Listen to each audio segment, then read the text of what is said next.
ধর্মের কাজে মেতে ওঠে যেন সকলের মন প্রাণ। তাওহীদ সুধাই ভরপুর কর সকলের অন্তর। হাদিসের মোহে অবহেলা যেন গিরি মরু প্রান্তর। শিরক ও বিদআত লাথি মেরে করে দেয় খান খান।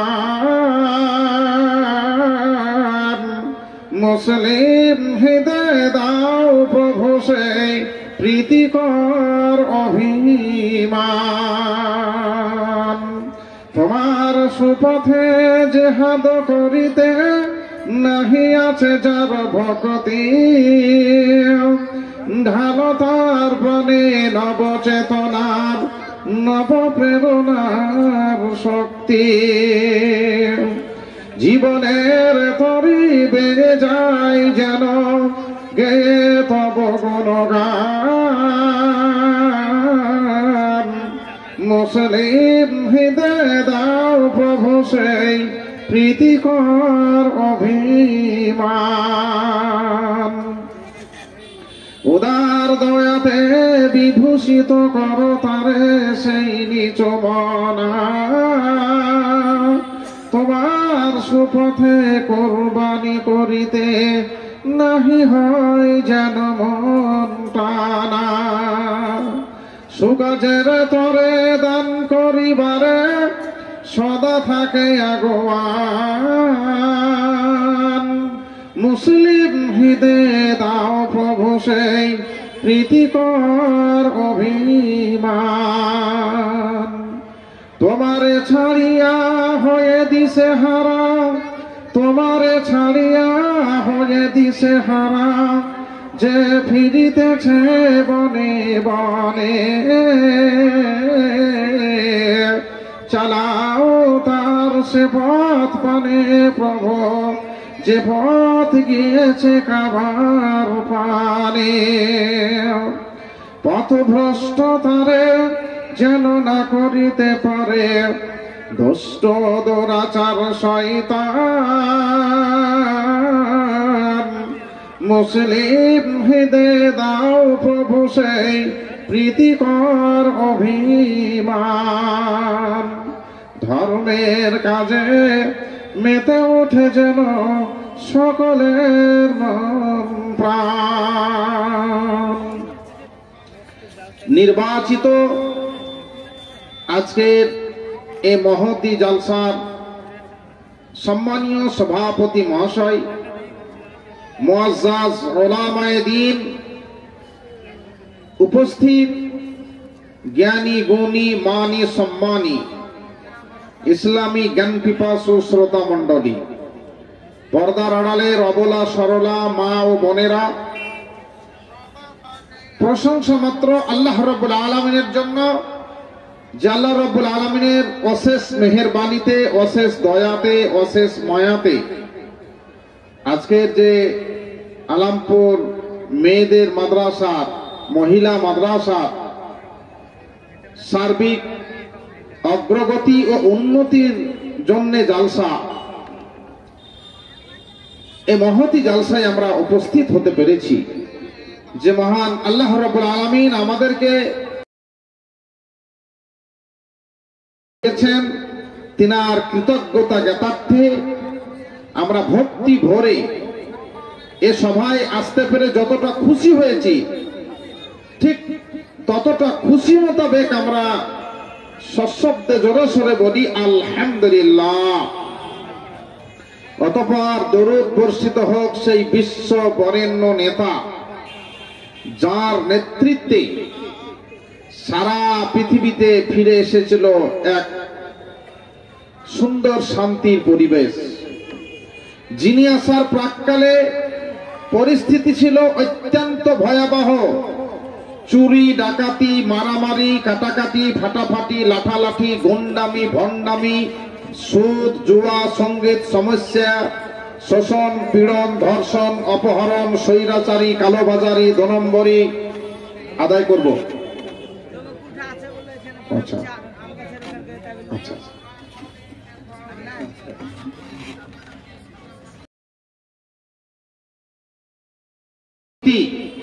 চলছিল তার বাজার রমরমিয়ে। যিনি আসার পর এ সমস্ত সমস্যার সমাধান করেছিলেন।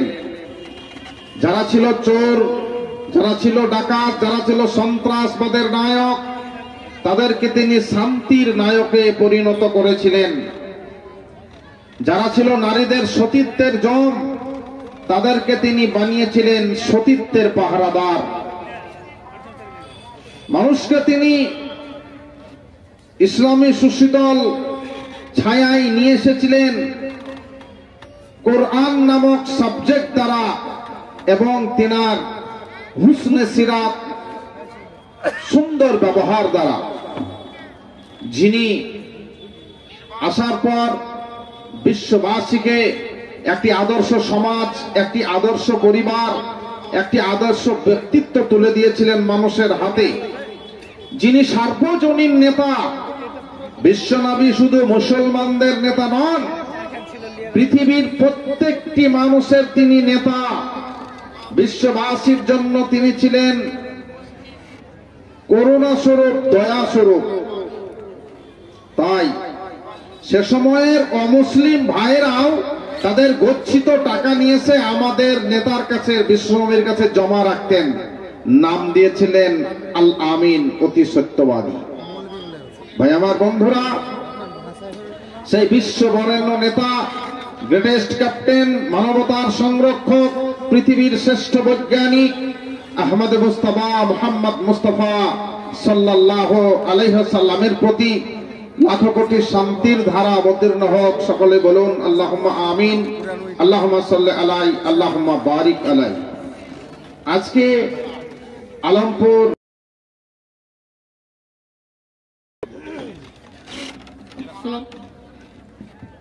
আসসালামু আলাইকুম।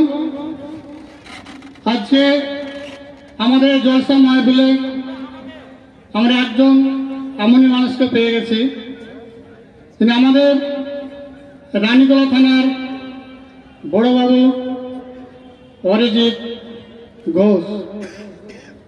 ওনাকে আপনাদের সামনে 2 মিনিট জাস্ট 2-4টে কথা বলার জন্য আহ্বান জানাচ্ছি। ওনার কথাটা আপনারা একটু শুনবেন, তারপরে আমাদের আবার জলসা শুরু হবে ইনশাআল্লাহ।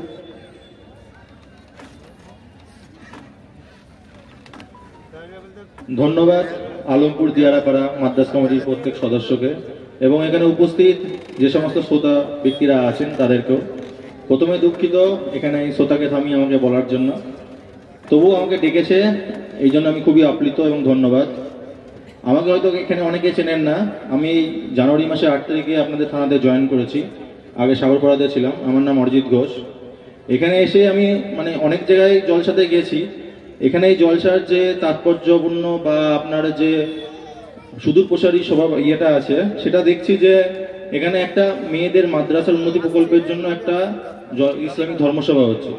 সেটা মুর্শিদাবাদ না, পুরো আমাদের ওয়েস্ট বেঙ্গলে খুব কম জায়গাতেই এই উদ্দেশ্যে কোথাও ধর্মসভা হয়। যেটা ধর্মসভা হচ্ছে, এই উদ্দেশ্যটা সাফল্যমণ্ডিত হোক এবং বিশেষ করে আজকের দিনে আমাদের সমাজে মেয়েরা খুবই নিপীড়িত হচ্ছে, সেই সুযোগটা যেন না হয়। মেয়েরাও আস্তে আস্তে ফ্রন্ট ফুটে আসুক, এটাও আমরা চাই। এখানে প্রত্যেক ম্যাক্সিমাম আমি যা দেখতে পাচ্ছি, বিশেষ করে ধর্মসভার এই প্রাঙ্গণে যারা বসে আছেন, ম্যাক্সিমামই কোনো না কোনো বাড়ির বয়োজ্যেষ্ঠ লোকেরা, এবং তাদের প্রত্যেকের ঘরে মেয়ে আছে, একটা হোক, দুটো হোক, তিনটে হোক। আশা করব সেই সমস্ত মেয়েদের উন্নতি প্রকল্পে যেটা চলছে, সেই মেয়েদের যে সুদূর প্রসারী প্রভাব, সেটা যেন কার্যকরী হয়। এবং আমার ডান দিকে মায়েরা অনেকেই আছেন, কোনো না কোনো কোথাও না কোথাও মেয়ে আছে বা তাদের পরিবার পরিজন বা আত্মীয় স্বজনদের মধ্যে, সেই মেয়েদের উন্নতি প্রকল্পে যেটা হচ্ছে সেটার ক্ষেত্রে যেন সুদূর প্রসারী প্রভাব হয়, সেই জন্য সবাই সহযোগিতা করবেন। এবং তার যে প্রভাব, মেয়েরা যাতে সমাজে নিপীড়িত লাঞ্ছিত যাতে না হয়, এবং একটা বাচ্চা মেয়ে ঘরে আছে, যেটা ম্যাক্সিমাম মুর্শিদাবাদ তথা রানীতলা থানাতে একটু বেশি হয়, সেটা হচ্ছে বাল্য বিবাহ। সেই দিকটা যাতে না হয়, সেটা আপনাদের এই আলমপুর দিয়ারাপাড়া থেকে যেন বাকি থানা বা আমার থানার বাকি গ্রামের বা আপনাদের এই আলমপুর দেখে যেন মুর্শিদাবাদে যেন দৃষ্টান্ত তৈরি হয়, এটুকু আশা করব যে আজকের এই ইসলামিক ধর্মসভা যেটার জন্য হচ্ছে, অন্তত এই বাল্যবিবাহ অন্তত এই গ্রামের মানে এই গ্রামের ভিতরে বা এই গ্রামের যতদূর এখানে আত্মীয় স্বজন আছে বা যারা এখানে আছেন তাদের ঘরে যেন না হয়। বিশেষ করে 18 বছরের নিচে মেয়েদের যেন কোনোভাবে বিয়ে না দেওয়া হয়। সেটা দিলে আমরা রানীতলা থানা বা আমি পশ্চিমবঙ্গ পুলিশের মুর্শিদাবাদ পুলিশের পক্ষ থেকে বলছি, সেটা খুবই কঠোর আইনের ব্যবস্থা করা আছে। সেই মানে আইনে ঝক্কা যেন কোনো পরিবারে যেন না লাগে। এবং যেমন একটা ছেলে তার পরিবারের জন্য অন্তত একটা খুঁটি বা আয়ের উৎস হিসেবে দাঁড়িয়ে আছে, প্রত্যেকটা পরিবারের ছেলে মানেই আয়ের উৎস, এটা ভাবা যেন অনেকেই ভেবে থাকে। সেই সুযোগে সেই সমান সুযোগ যেন মেয়েদেরকেও দেওয়া হয়, যেটার জন্য করা হয়েছে। অন্তত এটা করলে অন্তত আমাদের সমাজটা অন্তত উন্নতি হবে এবং মুর্শিদাবাদবাসী হিসাবে আপনারা একদিন গর্ববোধ করবেন। রানীতলা তো পরের কথা, আশা করব এইটাই যেন সাফল্যমণ্ডিত হয়। ধন্যবাদ এখানে যারা এই কমিটির সঙ্গে যুক্ত এবং যারা এখানে শ্রোতা আছেন, ধন্যবাদ। পরবর্তীতে আবার দেখা হবে, সুযোগ সুবিধা আমার কাছে আসবেন, কোনো অসুবিধা নেই। ধন্যবাদ সকলকে। শুনলেন আমাদের রানীতলা থানার বড়বাবুর মূল্যবান বক্তব্য। যে কথাগুলো বললেন উনি খুব ভালো কথা বলেছে। এই সমস্ত কথার উপর লক্ষ্য করে আপনারা চলবেন। আপনাদের কাছে আমাদের এটাই আহ্বান।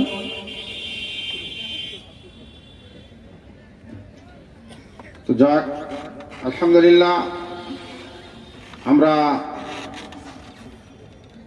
এই যে রাত এখন মোটামুটি 9:30 বাজে, এত রাত জেগে এখানে যেসব বক্তাগণ একের পর এক আপনাদের সামনে আসছেন, তিনাদের বক্তব্যকে আপনারা ধৈর্যের সঙ্গে বসে থেকে সেগুলোকে শুনছেন, এর জন্য এর যাজা, এর বদলার আবেদন আল্লাহর কাছে আমি করি। আমরা বক্তারা হয়তো কেউ 1.5 ঘন্টা, 2 ঘন্টা, 1 ঘন্টা বক্তব্য রেখে চলে যাচ্ছি। আপনারা মাগরিবের পর থেকে নিয়ে 9:30 অবধি, হয়তো মাগরিবের আগে থেকেও কেউ বসে আছেন, নামাজের পরে আবারও বসে আছেন, লম্বা সময় নিয়ে। এই বসে থাকাটা একমাত্র আল্লাহকে রাজি করার জন্য। আর যারা আমরা এই শীতের দিনে শীতকে উপেক্ষা করে রাত্রি জেগে এখানে বসে আছি, আল্লাহ রাব্বুল আলামিন আমাদের বসে থাকাগুলোকে কবুল করুন, আল্লাহুম্মা আমিন। আমি আলোচনার মিডিলে আমাদের সম্মানীয় আমাদের রানীতলার বড়বাবু তিনি এসেছিলেন, তেনার কাছ থেকে কিছু শোনার জন্য 2-1 মিনিট আমি একটু ডিস ব্রেক মেরেছিলাম কমিটির আদেশ ক্রমে। আমি ফিরে আসি আমার বক্তব্যের জায়গায়। আলোচনা ছিল আপনাদেরকে সাথে নিয়ে আজকে আলমপুর মহিলা মাদ্রাসার জলসা। মাদ্রাসা শিক্ষা প্রতিষ্ঠান, স্কুল সবগুলো একই কথা। পাঠশালা, মাদ্রাসা বিশেষ করে আমরা সেটা বুঝে থাকি যেখানে জেনারেল শিক্ষার, মাদ্রাসা শিক্ষার সাথে সাথে জেনারেল শিক্ষাও দেওয়া হয়, বহুমুখী শিক্ষার সাথে বিশেষ করে আরবিক শিক্ষা, দ্বীনি শিক্ষার উপরে বিশেষ গুরুত্ব দেওয়া হয়। তন্মধ্যে আজকে আলমপুর মেয়েদের মাদ্রাসা, আজকে মাদ্রাসার জলসা, সেই হেতু আজকে আমার বক্তব্যের বিষয়টা মাদ্রাসাকে ভাবনা নিয়ে। আজকের আমার বক্তব্যের বিষয় শেষ রাসূল ও তার প্রতি ভালোবাসা। বিষয়টা এই কারণে আমি বেছে নিচ্ছি যেহেতু আজকে মাদ্রাসার জলসা। অনেকের হাত সাজ করুন, সবারই বলছি না আমি, কেউ হালা, কেউ বালা, কেউ পালা পড়ে আছেন। মেয়েদেরকে দেখুন, সব মেয়ের কথা আমি বলিনি, কালো কারপিন্ধাটা হয়তো এখন বন্ধ হয়েছে নাকি জানি না, পাতে কালো সুতা বাঁধা। আর পুরুষদের অনেকের থাকে কান ফোড়ানো, নাক ফোড়ানো, এগুলো চলছে। বলে মৌলভী সাহেব এগুলো যারা নামাজ পড়ে না তাদের হয়, নামাজ যারা পড়ে তারা সব করে না। অনেক নামাজিকে আপনি মুসল্লিকে গিয়ে কালকে আজকে ফজরে চেক করে নেবেন। অনেক নামাজিকে আমি নিজের চোখে দেখেছি, শোনা কথাও বলছি না, এমন ভাবে প্যান্ট পরে সিজদায় গেলে পরে গেঞ্জিটা উপর পানে উঠে গেল আর প্যান্টটা একটু নিচে পানে টাইট পড়ে গেল, প্যান্ট পড়ে গেল নিচে পানে টান, আর গেঞ্জি বা যেটা ছোট জামা বা গেঞ্জি পড়েছে টানটা চলে গেল উপর পানে, একটা উপর পানে আর একটা নিচে পানে সিজদার অবস্থায়। তারপরে তার পেছন দিকের গোপন অঙ্গই উলঙ্গ হয়ে যায়। আমি নিজের চোখে দেখেছি, কারো কথা শোনা বলছি না। এবার আপনি বিভিন্ন ক্ষেত্রে গিয়ে একবার চেক করে দেখে নেবেন। তো এটা কি আল্লাহর রাসূলের আদর্শ? আপনারা যারা এখানে গার্জেন আছেন, অনেকের ছেলে এখন এমন করে চুল কাটছে, পেছন দিকে কিছুই নাই, জিরোতে মেশিন চালিয়ে নিচ্ছে, আর সামনেকার চুল বাড়াতে বাড়াতে কপাল ঢেকে চোখ ঢেকে নাকের কাছাকাছি চলে আসছে। যার ছেলে তার বাপ ছেলে যদি বাড়ি ঢুকেও বুঝতে পারবে না এটা আমার বেটা না ভাতিজারে। মানে কপাল এত বেশি করে চুলে ঢাকা, এটা কি দিনের আদর্শ?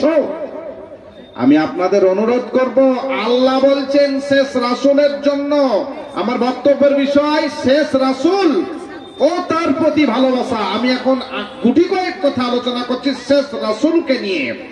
শেষ রাসূলের ব্যাপারে আল্লাহ তাআলা পবিত্র কোরআন সূরা আম্বিয়া 107 নম্বর আয়াতে বলছেন, লাকাদ কানা লাকুম, আল্লাহ রাব্বুল আলামিন বলছেন, ওমা আরসালনাকা ইল্লা রাহমাতাল লিল আলামিন।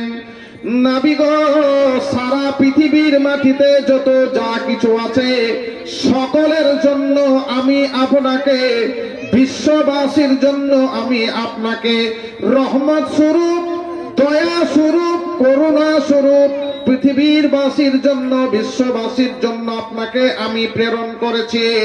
অর্থাৎ বিশ্ববাসীর প্রতি দয়া করার জন্য, মায়া করার জন্য, ক্ষমা করার জন্য, ক্ষমা স্বরূপ, দয়া স্বরূপ, মায়া স্বরূপ সারা পৃথিবীবাসীর জন্য আপনাকে আমি পাঠিয়েছি। তাই আল্লাহ রাসূল তিনি ছিলেন দয়ার সাগর, মায়ার সাগর, ক্ষমার সাগর। ক্ষমা, সাম্য, ঐক্য, ইউনিটি, ন্যায়তার ব্যাপারে, ক্ষমার ব্যাপারে আল্লাহ রাসূল ছিলেন সবারই শীর্ষে, সকলের ঊর্ধ্বে। ক্ষমা, ন্যায়তা এই গুণে গুণান্বিত ছিলেন আল্লাহর রাসূল সাল্লাল্লাহু আলাইহি ওয়াসাল্লাম, আমাদের শেষ রাসূল। আল্লাহ রাসূল যখন নামাজ পড়তেন, অনেকেই গিয়ে আল্লাহ রাসূলের গর্দনে উটের ভুঁড়ি নিয়ে গিয়ে চাপিয়ে দিয়েছে। আল্লাহ রাসূলকে মার্ডার করার জন্য, খুন করার জন্য, চিরতরে পৃথিবী থেকে বিদায় দিয়ে দেওয়ার জন্য বাড়িকে গোল করে তারা ঘিরে নিয়েছে। রাতারাতি বিশ্বনবী আল্লাহর হুকুম মতো নিজের মাতৃভূমি ছেড়ে, মক্কা ছেড়ে মদিনার দিকে তিনি পাড়ি জমিয়েছেন। তথাপি আল্লাহর রাসূল একটিবারও তাদের জন্য সাপা তো দূরের কথা, তিনি বাজে কথা একটাও বলেননি। আল্লাহর রাসূল ছিলেন তিনি ক্ষমার সাগর, দয়ার সাগর। ক্ষমার গুণে তিনি ছিলেন গুণান্বিত। বুখারীর একটা হাদিস আমি আপনাদের শোনাই, মুসলিমের একটি হাদিস শোনাই, মিশকাতের হাদিস শোনাই। এই হাদিসটা বুখারীতে এসেছে, মুসলিমে এসেছে, মিশকাত হাদিসের 345 পৃষ্ঠায় এসেছে। আল্লাহর রাসূল কত বড় তিনি ক্ষমার গুণে গুণান্বিত ছিলেন।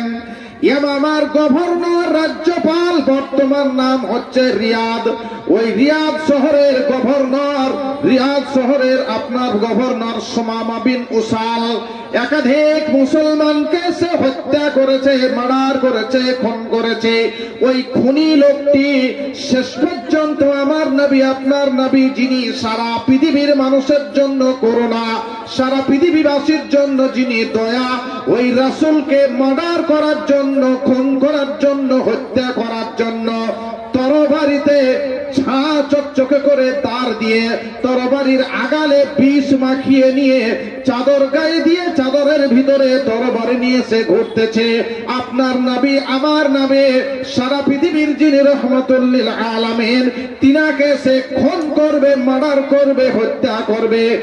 নাজদ কবিলা থেকে সাহাবায়ে কেরাম সুমামা বিন উসালকে ধরে নিতে হাজির করে দেওয়ার পরে মসজিদে নববীর খাম্বাতে পিলারে তাকে বেঁধে দিলেন। আল্লাহর রাসূলকে খবর দেওয়া হলো, বিশ্ব নবী গো, এই লোকটা আপনাকে মার্ডার করার জন্য ঘুরছিল, সেই লোকটাকে ধরে নিয়ে এসে আমরা মসজিদের খাম্বায় বেঁধে দিয়েছি।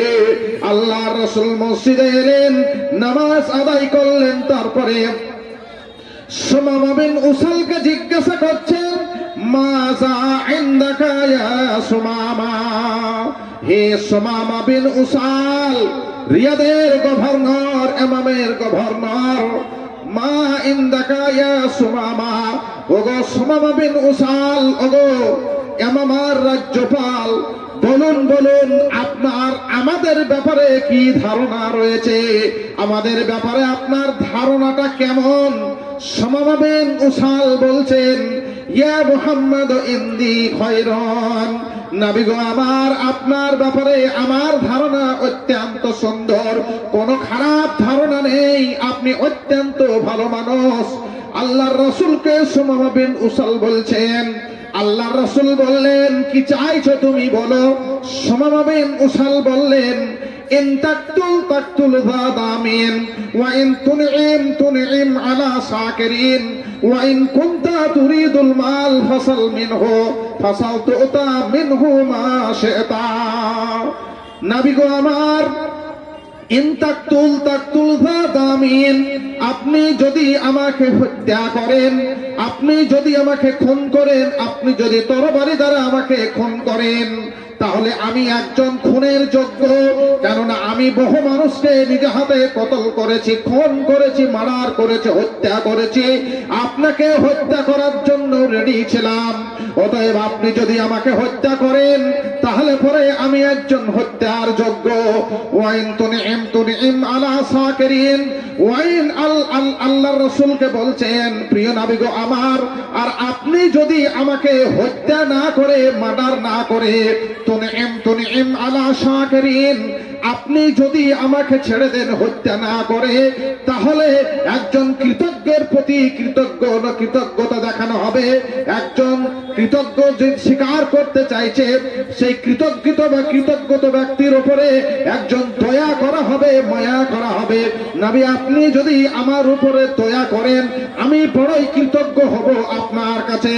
ওয়াইন কুনতা তুরিদুল মাল, আর নবী গো, আপনি যদি আমাকে টাকা পয়সার পরিবর্তে ছেড়ে দিতে চান, আমি অনেক মানুষকে, অনেক মুসলমানকে আমি খুন করেছি, ধর্ষণ করেছি, হত্যা করেছি, মার্ডার করেছি, এ কারণে যদি আপনি টাকা পয়সার বিনিময়ে আমাকে ছেড়ে দিতে চান, তাহলে আপনি বলুন বলুন, কত টাকা হলে, কত সোনা হলে, কত দানা হলে, কত মাল নিয়ে, কত টাকা পয়সা নিয়ে আপনি আমাকে ছেড়ে দিতে চান? ফাসাল, আপনি একবার চেয়ে দেখুন, তুতা, আমার লোকেরা এসে আপনাকে সেটাই দিয়ে দিবে। মা শি'তা, আপনি যত টাকা চাইবেন, আপনি যত সোনা দানা চাইবেন, তারা নিয়ে এসে আপনার কাছে হাজির করে দিবে। যদি আমাকে অর্থের বিনিময়ে ছাড়তে চান, তাহলে আপনি আমাকে বলুন। প্রথম দিন আল্লাহ রসুলের সঙ্গে সুমামা বিন উসালের এই কথা প্রকটন হলো। প্রিয় নবী সুমামা বিন উসালকে কোনো কিছুই বললেন না, চলে গেলেন তিনি মসজিদে নববী থেকে। আবার একদিন চলে গেল, দ্বিতীয় দিন আল্লাহ রসুল সুমামা বিন উসালকে একই প্রশ্ন করলেন। সুমামা বিন উসাল একই প্রশ্নের একই উত্তর তিনি হুবহু দিয়ে দিলেন। তৃতীয় দিনে আল্লাহর রাসূল আবার সুমামা বিন উসালকে বলছেন, হে সুমামা বিন উসাল, মাযা ইনদাকা ইয়া সুমামা। একই প্রশ্ন করলেন আল্লাহ রাসূল সুমামা বিন উসালকে। সুমামা বিন উসাল তিনিও একই উত্তর দিলেন আল্লাহর রাসূলকে। আল্লাহর রাসূল তৃতীয় দিনে সুমামা বিন উসালের ব্যাপারে সাহাবায়ে কেরামদের বললেন, আতলিকু সুমামা, ওগোল আমার সাহাবায়ে কেরাম, সুমামা বিন উসালকে যে মসজিদের খাম্বায়, মসজিদের থামে, মসজিদের পিলারে, মসজিদের কলমে বেঁধে রেখেছো, আতলিকু সুমামা, সুমামা বিন উসালের বন্ধনটাকে তোমরা খুলে দাও, তাকে জামিনে নিঃশর্ত মুক্তি করে দাও। টাকা লাগবে না, পয়সা লাগবে না, তাকে খুন করা হবে না, হত্যা করা হবে না, তাকে বেকসুর খালাস করে দিলাম, নিঃশর্ত তাকে জামিন দিয়ে দিলাম, ছেড়ে দাও তাকে। ছেড়ে দেওয়ার আগে আল্লাহর রাসূল জোর করে কাগজে কোনো কিছু সই করিয়ে নিলেন না, মারধর করে কাগজে কোনো সই করিয়ে নিলেন না, কোনো মচলিকে লিখিয়ে নিলেন না, কোনো নোটিশে কোনো ফাঁকা জায়গায় কাগজেও সই করিয়ে নিলেন না। নিঃশর্ত ভাবে তাকে তিনি খালাস করে দিলেন, জামিন দিয়ে দিলেন। আতলিকু সুমামা, আল্লাহ রাসূল বলছেন সুমামা বিন উসালকে জামিন দিয়ে দাও, ছেড়ে দাও। সুমামা বিন উসাল তিনি যখন মসজিদে নববী থেকে ছাড়া পেয়ে গেলেন, যেই লোকটা একাধিক মুসলমানকে মার্ডার করেছে, নারীদের ধর্ষণ করেছে, কতই না মুসলমানের রক্ত নিয়ে হোলি খেলা করেছে, এই লোকটাকে আল্লাহ রাসূল সুন্দর ব্যবহার দেখিয়ে তাকে তিনি খালাস করে দিলেন। মসজিদে নববী থেকে বেরিয়ে চলে গেলেন ওই লোকটা, সুমামা বিন উসাল চলে গেলেন। আর কিছু দূর যাওয়ার পরে সেখানে গিয়ে তিনি দেখলেন একটা নদী আছে, আর সেই নদীতে গিয়ে তিনি গোসল করলেন। গোসল করে তিনি পুনরায় আবার মসজিদে নববীতে ফিরে আসছেন। একটা লোক সে যখন এত বড় আসামি হওয়ার পর জামিন পেয়ে যায়, আর কি সে জেলখানায় ফিরবে? আপনি বলুন। জেলখানা টপকে পালায়নি, জেলবন্দি অবস্থায় চুরি করে পালায়নি, হাত ছাড়িয়ে নিয়ে পালায়নি, জেলবন্দি অবস্থায় তিনি ছিলেন ক্ষমার নায়ক, তিনি ছিলেন ক্ষমার গুণে গুণান্বিত। আমি এই কারণেই শুধু এটাকে টেনে নিয়ে আসলাম, এই হাদিসটাকে। সুমামা বিন উসাল পুনরায় ফিরে আসছেন মসজিদে নববীতে। পুনরায় মসজিদে নববীতে ফিরে আসার পরে আল্লাহ রাসূলের কাছে এসে পৌঁছে গেলেন।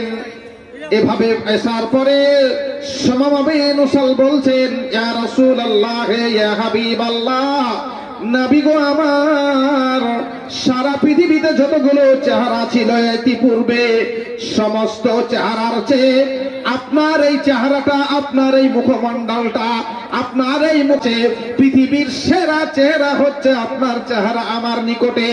দড়ি খুলে দিলে পরেও, সুমামা বিনের হাতের পায়ের দড়ি খুলে দিলে পরেও মনের দড়িটা তার কেউ খুলে দিতে পারেনি। মুসলমানদের এত সুন্দর ব্যবহার পেয়েছে সুমামা, গিয়েছিল ভালোবাসার বরসে বাঁধা পড়ে গিয়েছিল, ক্ষমার গুণে সেই দড়িতে সে বাঁধা পড়ে গিয়েছিল, তার মনটা বাঁধা ছিল। সুমামা বিন উসাল এসে তাই বলছেন, আল্লাহর রাসূল গো, আর ধৈর্য রাখতে পারছি না, আপনি দেরি না করে আপনি আমাকে ইসলাম ধর্মের সুশীতল ছায়ায় আপনি আমাকে দাখিল করান। আল্লাহ রাসূলের সঙ্গে সুমামা বিন উসাল একটি দেশের গভর্নর, একজন রাজ্যপাল, তিনি পাঠ করলেন, ওয়া আশহাদু আন্না মুহাম্মাদান আবদুহু ওয়া রাসূলুহু। সুমামা বিন উসাল ক্ষমার গুণে গুণান্বিত দেখে, আল্লাহ রাসূলের সেই গুণ দেখে, আল্লাহ রাসূলের চরিত্র দেখে, ব্যবহার দেখে, ক্যারেক্টার দেখে, হুসনে সিরাত দেখে ইসলাম ধর্মের সুশীতল ছায়া এসেছিলেন। ব্যবহার দেখিয়েছিলেন আল্লাহ রাসূল তাকে কেমন। আমরা মুসলিম, আমাদের ব্যবহার হওয়া তেমন। আল্লাহ কোরআন আমাদেরকে বলে দিয়েছেন, লাকাদ কানা লাকুম ফি রাসূলিল্লাহি উসওয়াতুন হাসানা, ওই শেষ রাসূলের মধ্যে তোমাদের জন্য রয়েছে উত্তম আদর্শ। ভাই আমার বন্ধুরা, আমি আপনাদের কাছে অনুরোধ, কোটি কোটি মানুষ তাকে ফলো করে। বন্ধু আমার, এই ঘটনার পরিপ্রেক্ষিতে, এই ঘটনাকে বলতে গিয়ে, এই ঘটনার পরিপ্রেক্ষিতে একটি ঘটনা আমার মাথায় এসে গেল, একটি ঘটনা আমার মনে পড়ে গেল। আমার থেকে অনেক শিক্ষিত লোক যারা আপনারা বসে আছেন, আপনারা জানেন ক্যাসিয়াস ক্লে তিনার নাম, বাড়ি হচ্ছে আমেরিকা। তিনি মুষ্টিযুদ্ধে সারা পৃথিবীতে তিনি একবার দুবার নয় তিনবার তিনি বিশ্ববিখ্যাত খ্যাতি লাভ করেছিলেন। তেনার নাম ক্যাসিয়াস ক্লে। যিনারা আগে খেলাধুলা দেখেছেন আপনারা জানেন, এখন তো শুধু ওই ক্রিকেট আর ফুটবল আর এটা ওটা ছাড়া আর কিছু নেই। আগে মুষ্টিযোদ্ধা, যে আপনাদের আমরা অনেকে দেখে থাকি টিভিতে, আমেরিকার একজন মুষ্টিযোদ্ধা নাম সে সময়ের তেনার ক্যাসিয়াস ক্লে। আপনারা অনেকে জানেন ক্যাসিয়াস ক্লে একজন অত্যন্ত কালো মানুষ। আচ্ছা, মা বোনেদের ওখানে একটু চটের ব্যবস্থা করতে হবে। মা বোনেরা এত এসেছেন বেশি, আলহামদুলিল্লাহ, যে বসার অসুবিধা হচ্ছে। মাইকম্যান ভাই যিনি দায়িত্বে আছেন, প্যান্ডেলম্যান ভাই, তিনাদের বসার জন্য একটু চটের ব্যবস্থা করে দেন। মা বোনেরা তো আসবেনই, কারণ জালসা তো মেয়েদের মাদ্রাসার জালসা, তাহলে পুরুষদের থেকে মায়েদের উপস্থিতির, মায়েদের বেশি উপস্থিত হওয়া একান্ত জরুরি বলে আমি মনে করি। আমার মা বোনেরা এসেছেন তাই আলহামদুলিল্লাহ। মায়েরা আপনারা তো দিবেনই, বুঝতে পারছি, সোনা দানা যা দেবেন রেডি করে নিয়ে বসে থাকেন। আমি এই ঘটনাটা বলার পরেই মাদ্রাসার মূল দায়িত্বের দিকে আমি চলে যাব। ঘড়ি বলছে ক্রমান্বয়ে এগিয়ে চলেছে, আর লাল কাগজেই লেখা আছে যে আফজাল তোমার নেমে যাওয়ার সময় 12:30। তাহলে ডাইরেক্টই লাল কার্ড দিবেন সভাপতি সাহেব আমাকে। হলুদ কার্ডটা যদি আমার বাম পাশে কাছাকাছি আছে, তাহলে হলুদ কার্ডের পরে আমার লাল কার্ড পড়বে। অর্থাৎ 10:30টার সময়কে মাথায় রেখে আমি আগাচ্ছি। খুব শর্টে শর্টে কথাগুলো ছেড়ে দিচ্ছি, আমি অনেক কথা ছেড়েও এসেছি। মোহাম্মদ আলী ক্লের পূর্ব নাম হচ্ছে ক্যাসিয়াস ক্লে। আমেরিকার তিনি একজন বিশ্ববিখ্যাত মুষ্টিযোদ্ধা। ধুয়ে বসে গেছেন চেয়ারে। যারা খেতে দাও, তারা এসে বলছেন, ভাই আমার অনুরোধ, আপনি হোটেল ছেড়ে চলে যান। আপনি দেখতে কালো, আপনাকে যদি আমরা খেতে দিই তাহলে পরে আমাদের এই হোটেলে আর কেউ খেতে আসবে না। যেহেতু এটা হচ্ছে গৌরাঙ্গদের হোটেল, এটা কালো মানুষদের হোটেল নয়, যারা ফর্সা শুধু তারাই খেতে পাবে এই হোটেলে। এটা বানানো কথা বলছি না, আপনি ইউটিউব সার্চ করুন, এই ঘটনা পাবেন। আব্দুর রব শামীম সাহেব বীরভূমের একজন, পশ্চিম বাংলা কেন কয়েকটা রাজ্যের খ্যাতনামা বক্তা ছিলেন, শেখুল হাদিস, তিনি মারা গেছেন। তিনি তিনার বইও এই ঘটনাটাকে নিয়ে এসেছেন। তো আমি বলতে চাচ্ছিলাম যে ক্যাসিয়াস ক্লেকে বলা হলো খেতে দেওয়া হবে না। লোকটা কে? লোকটা দেশে নয়, ইতিহাসে খ্যাত, বিশ্ববিখ্যাত একজন লোক। কালো হওয়ার জন্য তিনাকে বলছেন খেতে দেওয়া হবে না। হাত ধুয়ে বসে গেছেন চেয়ারে, অপমান করে চেয়ার থেকে উঠিয়ে দেওয়া হলো। বড় লজ্জিত হয়ে হোটেল ছেড়ে ভদ্রলোক চলে গেলেন। মনে এক বড় বেদনা যে আমি কালো হয়েছি তাই বলে আমি এত ছোট মানুষের কাছে ব্যথা। তিনি খুঁজতে শুরু করে ঘুরতে থাকেন।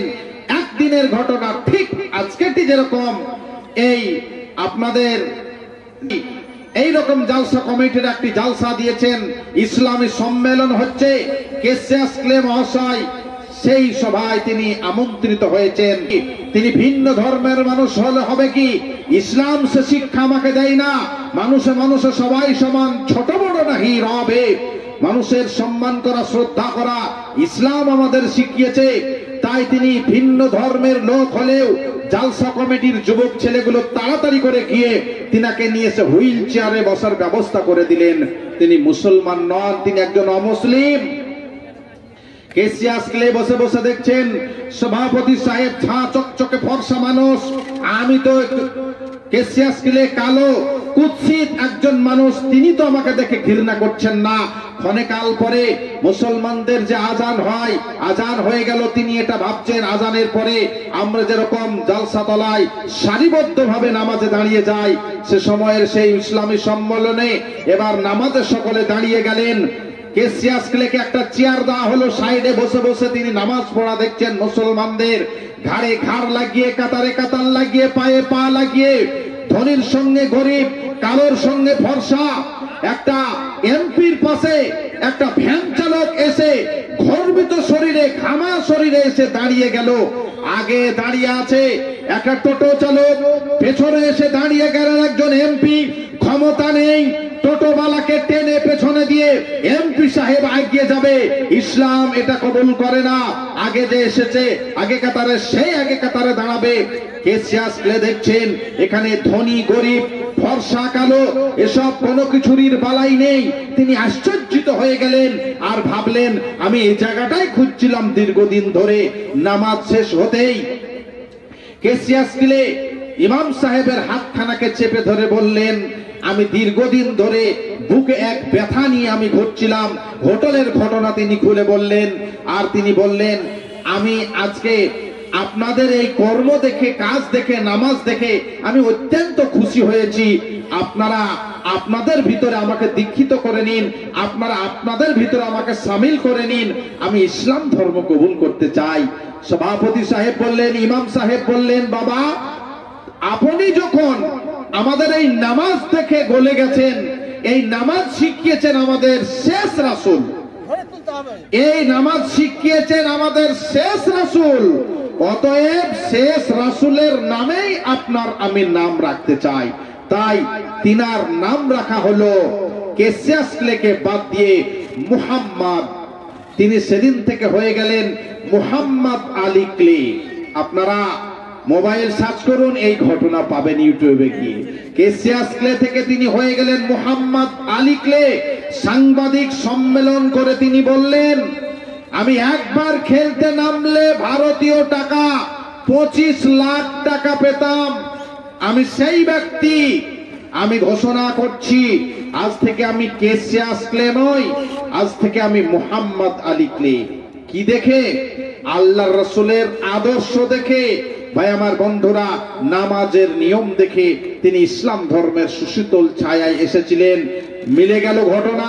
আমি আপনাদের কাছে এটুকুই অনুরোধ করতে যাচ্ছিলাম, ইনি হচ্ছেন সেই শেষ রাসূল, ইনি হচ্ছেন সেই আমাদের মুহাম্মদ মুস্তাফা সাল্লাল্লাহু আলাইহি ওয়াসাল্লাম। তিনাকে আমাদেরকে ভালোবাসতে হবে। আমি সে ব্যাপারে আপনাদের সামনে আয়াত পড়েছি। আল্লাহ রাব্বুল আলামিন কোরআনে বলছেন, কুল ইন কুনতুম তুহিব্বুনাল্লাহা ফাত্তাবিউনি ইউহিব্বুকুমুল্লাহু ওয়া ইয়াগফির লাকুম যুনুবাকুম ওয়াল্লাহু গফুরুর রহিম। এতক্ষণ পর্যন্ত আমি আপনাদের সামনে আলোচনা করলাম শেষ রাসূল, আর এই আলোচিত রাসূলকে আমাদেরকে ভালোবাসতে হবে। ভালোবাসা চোখে দেখা যায় না, হাতে ছোঁয়া যায় না। ভালোবাসা কিলোমিটারে কিলোমিটারে কিলোগ্রামে মাপা যায় না। ভালোবাসার মানে হচ্ছে মন দিয়ে মন কিনা, হৃদয়ের কিনা বিচা। আল্লাহ তাআলা কোরআনে বলতে চাইলেন, আল্লাহর মনকে পেতে হলে পরে রাসূলের ভালোবাসা নামক পুঁজির প্রয়োজন আছে, তবে আল্লাহর ভালোবাসা পাবে। আল্লাহ বলছেন, কুল ইন কুনতুম তুহিব্বুনাল্লাহ, নবী গো আপনি ঘোষণা করুন, আপনি এলান করে দিন, কুল আপনি বলে দিন, ইন কুনতুম তুহিব্বুনাল্লাহ, তোমরা যদি আল্লাহকে ভালোবাসো, ফাত্তাবিউনি, তাহলে তোমরা আমার ইত্তেবা করো, আমার অনুসরণ করো, ইউহিব্বুকুমুল্লাহ, তাহলে আল্লাহ তোমাদের ভালোবাসবেন। অর্থাৎ আল্লাহকে পেতে হলে পরে, আল্লাহকে ভালোবাসতে হলে পরে ওই শেষ রাসূলকে ভালোবাসতে হবে, তবে আল্লাহর মন পাওয়া যাবে। আর আল্লাহর ভালোবাসা পেতে হলে পরে নবীর ভালোবাসা নামক টাকা দিয়ে আল্লাহর মনকে কিনতে হবে। আল্লাহর রাসূলকে, শেষ রাসূলকে ভালোবাসা কেমন করে দিতে হবে, ভালোবাসা কতটা গভীরে যাবে, আল্লাহ রাসূল সাল্লাল্লাহু আলাইহি ওয়াসাল্লামের মুখ থেকে আপনি শুনুন। হাদিসটা আপনি মিশকাতে পাবেন, হাদিসটা মুসলিমে পাবেন, হাদিসটা বুখারী শরীফের প্রথম খণ্ডের 7 পৃষ্ঠাতেই পাবেন। ওয়ান আনাস ইবনে মালিক রাদিয়াল্লাহু তাআলা আনহু قال قال رسول الله صلى الله عليه وسلم لا يؤمن أحدكم حتى أكون أحب إليه من ولده وولده والناس أجمعين। এই হাদিসের বর্ণনাকারী আনাস 1286টি হাদিস বর্ণনা করেছেন। তার ভিতরে এটা একটা।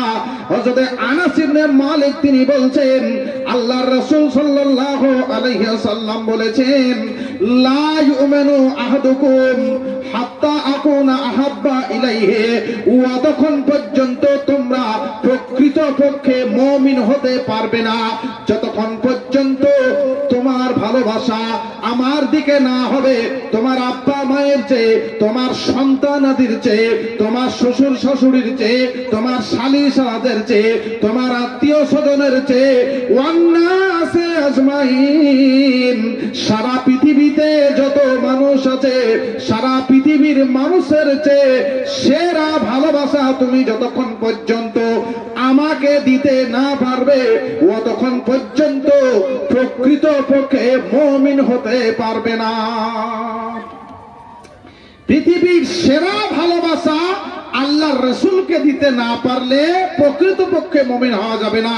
হযরত বুখারীর হাদিস, হযরত উমর রাদিয়াল্লাহু তাআলা আনহুকে আল্লাহর রাসূল বলেছিলেন, উমর তোমার জানের চেয়ে যদি তুমি আমাকে ভালোবাসা দিতে না পারো প্রকৃত মুমিন হতে পারবে না। তোমার জানের চেয়ে আমাকে বেশি ভালোবাসা দিতে হবে। বন্ধুগণ আমার, কোথা থেকে ভালোবাসতে হবে এটা মায়ের চেয়ে, সন্তান সন্ততির চেয়ে, বোনের চেয়ে, ভাইয়ের চেয়ে উপেক্ষা করে আল্লাহ রাসূলকে বেশি ভালোবাসতে হবে। আপনারা বলবেন মাওলানা মা তো ছেলের জন্য অনেক কষ্ট করে, আপা বুক ভরা ভালোবাসা দেয় ছেলেকে, বোন এবং ভাইয়ের ভিতরে এক গভীর ভালোবাসা লুকিয়ে আছে, স্বামী স্ত্রীর ভিতরে এক আন্তরিকতা, এক গভীর ভালোবাসা সেখানেও লুকিয়ে আছে। অতএব এদেরকে উপেক্ষা করে রাসূলকে কেমন করে ভালোবাসতে হবে বুঝে উঠলাম না। বন্ধুগণ আমার, মাদ্রাসার জালসা সেদিকে চলে যাব এই হাদিসটাতেই শেষ করে নিয়ে, কেননা আব্বা মা আত্মীয় স্বজনকে উপেক্ষা করে রাসূলকে কেন ভালোবাসতে হবে, এই কেনর কারণটা আমি আপনাদের সামনে তুলে ধরি। এই কেনর কারণটা বুখারী মুসলিম মুত্তাফাকুন আলাইহি, বুখারী মুসলিম দু জায়গাতে এসেছে হাদিসটা। এই হাদিসটা বলে আমি একটু পকেট রুটে ঢুকবো মাদ্রাসার জন্য। আমি আপনাদেরকে শুধু এই উত্তরটা দিই যে আল্লাহর রাসূলকে আব্বা মাকে উপেক্ষা করে, ভাই বোনকে, সন্তানাদিকে, আত্মীয় স্বজনকে উপেক্ষা করে সেরা ভালোবাসা শেষ রাসূলকে কেন দিতে হবে, এই কেনর কারণটুকু একটা হাদিস থেকে তুলে ধরি। আল্লাহর রাসূল তিনি হচ্ছেন ভালোবাসার কারিগর। মানুষের ব্যক্তি জীবনে, পারিবারিক জীবনে, সাংসারিক জীবনে, সামাজিক জীবনে, রাষ্ট্রীয় জীবনে তথা আন্তর্জাতিক জীবনে আল্লাহর রাসূল হচ্ছেন ভালোবাসার কারিগর। আব্বা মায়ের সঙ্গে কত সুন্দর ভালোবাসা দেখাতে হবে, আব্বা মায়ের সঙ্গে কি সত্য ব্যবহার দেখাতে হবে, এই ভালোবাসার কারিগর হচ্ছেন আল্লাহর রাসূল। ভাই বোনের সঙ্গে কত সুন্দর ব্যবহার হবে, এই ভালোবাসার কারিগর হচ্ছেন আল্লাহর রাসূল। স্বামী স্ত্রীর ভিতরে কত সুন্দর গাঢ় মহব্বত তৈরি করতে হবে, এর কারিগর হচ্ছেন আল্লাহর রাসূল। পাড়া প্রতিবেশীর সঙ্গে কত সুন্দর ব্যবহার হবে, এ ভালোবাসার কারিগর হচ্ছেন আল্লাহর রাসূল। আব্বা মাকে উপেক্ষা করে এ কারণেই ভালোবাসতে হবে, কেননা আব্বা মাকে ভালোবাসা শিখিয়েছেন আমার আপনার আল্লাহর রাসূল। হাদিস বর্ণনা করছেন এ ব্যাপারে হযরত আবু হুরায়রা রাদিয়াল্লাহু তাআলা আনহু, ওয়া আন আবি হুরায়রা রাদিয়াল্লাহু তাআলা আনহু ক্বালা জাআ রাজুলুন ইলা রাসূলিল্লাহ সাল্লাল্লাহু আলাইহি ওয়াসাল্লাম ফাকালা ইয়া রাসূলাল্লাহ মান আহাক্কুন নাস বিহুসনি সাহাবাতি। আব্বা মাকে উপেক্ষা করে রাসূলকে কেন ভালোবাসতে হবে, আব্বা মাকে ভালোবাসার রাসূল শিখিয়েছেন। হযরত আবু হুরায়রা রাদিয়াল্লাহু তাআলা আনহু তিনি বলছেন, জাআ রাজুলুন, একজন ব্যক্তি আল্লাহর